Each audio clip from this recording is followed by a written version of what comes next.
Pupusta kami, ilan lang sa inyong nanonood ngayon ang makaka-relate sa kwentong ito. Telegrama? Yap, buhay pa ito. Sa telegraph station ng gobyerno na tumanda si Ginang Erlinda. Habang naghihintay siya ng kanyang retirement pay, naghihintay siya ngayon kung meron pang maliligaw para magtelegrama. Marami rin ho, pero hindi na kasing dami nung unang panahon. Hindi naman lahat tayo may cellphone eh. Yun ang nagpapadala sa amin. Yan si Aling Erlinda. May fighting spirit pa sa trabahong nilamon na ng net at text. May mga nagtetelegrama pa rin naman daw. Lalo na yung may mga kamag-anak sa lugar sa may bundok ng Tralala o barangay Timbuktu. Yun nga lang, tiyempuhan na lang ang dating niya. Bago ang text, sa telegram na uso ang pautal-utal na mensahe. In ang telegrama, dahil konting papindot-pindot lang, tanggap na ang mensahe saan man yung tao. Kung tutuusin, halos wala rin naman pinagkaiba ang texting at telegrama dahil pareho lang naman sinushortcut ang mga mensahe dito. Yun nga lang, mas mabilis pa rin ang pagsesend ng mga message sa text. Per word ang bayad, kaya tinitipid ang salita. Sa ngayon, 2 pesos and 40 cents lang per word ang bayad. Namimiss namin yung mga tao dyan na nakakila. Siyempre, customer hindi mo matanggihan. Inaasikaso namin sila. Ngayon po. Wala na. Bakit ka nagka-telegrama pa? Kasi minsan man yung cellphone hindi mo rin maaasahan, di ba? Mas mabilis. Tsaka mabilis ka rin sagutin. Pero hindi lang serbisyo ang pangmuseo sa opisina ni Aling Erlinda. Literal na blast from the past. Ang TV, black and white pa.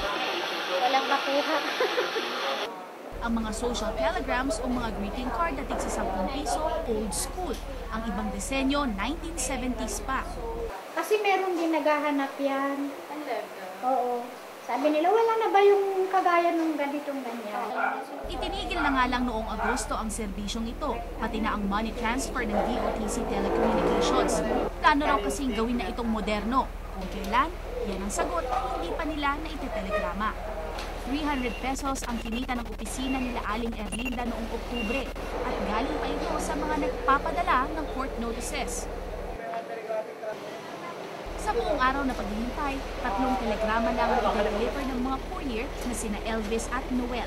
Sa Fairview nila i-deliver ang telegrama, sakay ng nag-iisang motorsiklong dekada 80 at inisyo sa kanila.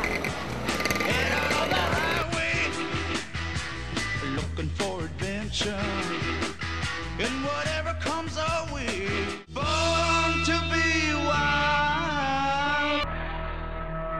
Di pa nakakalayo ang dalawa, sumuki na ang makina.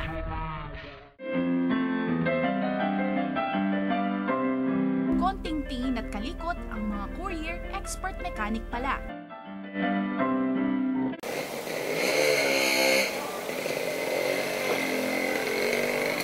Ganyan na sa siraan, natural yan.